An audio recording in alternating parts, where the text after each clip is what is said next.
Hi you guys, welcome back to my kitchen. I am working on a few projects today, getting a little bit of preservation done. And it's just going to be running the dehydrator and getting a few things into the freezer today. I'm not doing any canning.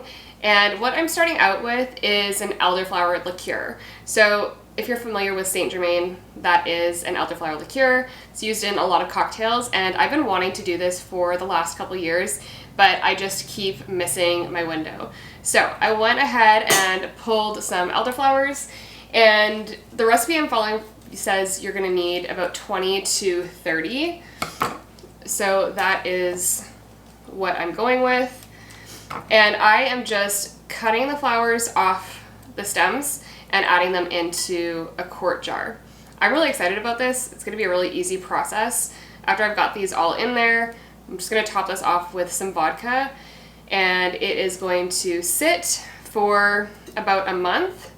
And then after that, I'm just going to strain it off, add a little bit of lemon juice, add some honey, and we are gonna have a elderflower liqueur. So, should be super easy, and I'm excited to add this to our pantry.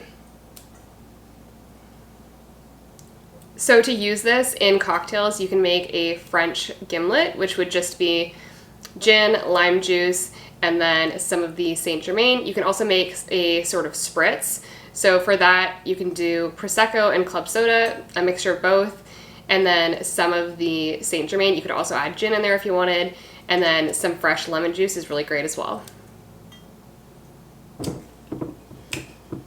So I've got my quart jar filled up with the elderflowers, and I am just topping this off with vodka. Then I'm gonna get a lid on this, and it is just gonna sit for the next month.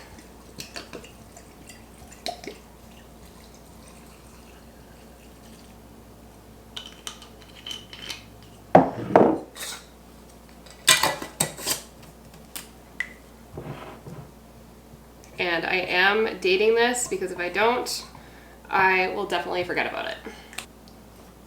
Now, I've still got a ton of garlic scapes to use up. In my last video, I shared with you my garlic scape pesto recipe, and I got a lot of good ideas for preserving garlic scapes from you guys.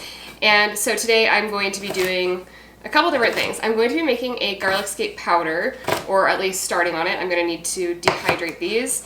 And I also want to make a Garlic Scape Compound Butter, which is something that one of you suggested.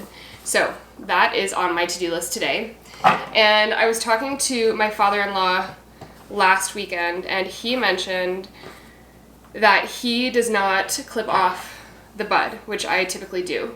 So I'm gonna leave them on, and I am going to start by just getting these chopped into 1-inch pieces, and then I will just process these in the food processor until they are finely chopped.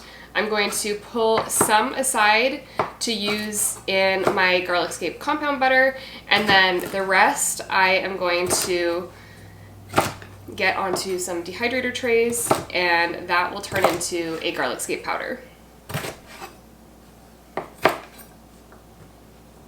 I don't have my dehydrator set up yet, so I'm just transferring the finely chopped garlic scapes into a bowl, and then I will portion out what I'm going to need for the compound butter, and that way I have my food processor freed up because I'm going to need that for another recipe here in a couple minutes.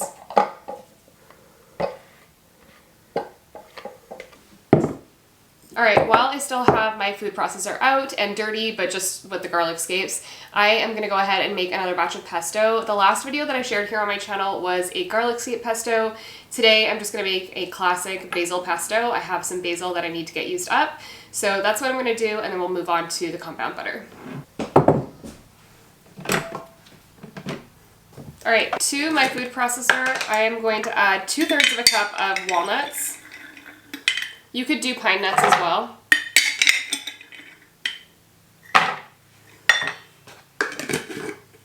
I'm going to add a cup of shredded Parmesan cheese.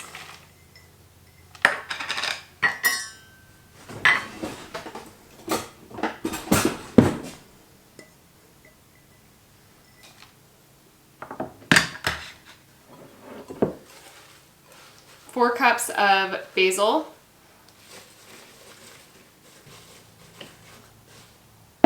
And then I'm gonna do 4 garlic cloves and a teaspoon of salt and a half teaspoon of black pepper.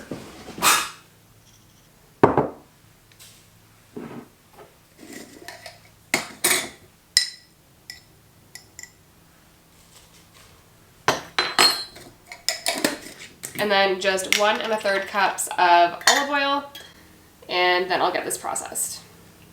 Okay, this turned out perfect. I'm gonna get this into some jars. A lot of you guys had really good ideas for smaller portions. I have done it in the past where I've just portioned out small amounts onto like a parchment lined baking sheet. It seems like it's pretty common to do a ice cube tray. I'm gonna do, let's see how many jars I end up getting, but a couple 1/4 pint jars and then 1/2 pint. Most of my Garlic Scape Pesto I did in 1/2 pint jars. Perfect. I somehow managed to do that without spilling. So I ended up with 2 1/4 pints and 1/2 pint jar. I would have done all 1/4 pint jars, but it seems that I am running low, so this is what we're doing today. And those are ready for the freezer. All right, for the compound butter, I am gonna be using a pound of butter. I'm using salted butter, and I'm just gonna add that to a bowl. And then I'm gonna be doing a 1/2 cup of garlic scapes, those finely chopped garlic scapes. And then you can do really whatever herbs you want. I'm just gonna do a little bit of parsley.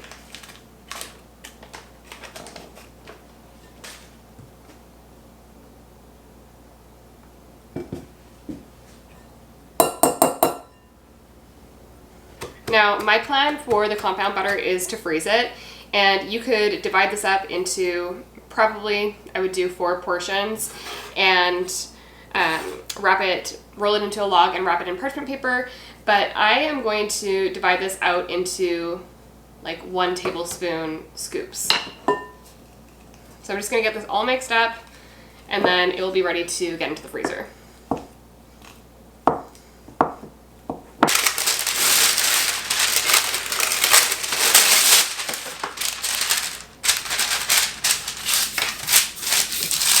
So again, I'm just using a 1 tablespoon cookie scoop, and I'm going to divide this up onto a parchment lined baking sheet and then get this into the freezer. Let that sit in there for a few hours, and then I will remove them and get them into a Ziploc bag or an airtight container. And these are going to be so nice to have on hand for steak or just to saute veggies in. I'm excited about this. Okay, last up on my to-do list today is getting the dehydrator filled with the garlic scapes. So I have no idea how long this is going to take to dehydrate. I haven't done this before, but I am just going to line my dehydrator trays with some parchment paper, divide up my finely chopped garlic scapes between the trays, and then put them in there probably at 105. Again, I'm not sure how long it's going to take to dry them out, but I'll be sure to update you guys on that. So I have my dehydrator ready to go. Again, I'm going to dehydrate the garlic scapes at 105. I'm not sure exactly how long they're going to take. I'm going to check them probably after about 6 hours and see if they're ready to go. And then once they are fully dehydrated, I'll allow those to just fully cool, and then I'm going to run those through a high-speed blender until I get a nice fine garlic scape powder. And I'm really excited about having that on hand. Garlic powder is definitely one of those seasonings that we use a ton, so this is going to be a great addition to the pantry. I'll be sure to update you guys on that tomorrow once I have that all complete with how long it took, how it turned out, etc. And as always, the full recipes will be in the description box down below. Thank you guys for watching, and I'll see you in the next video.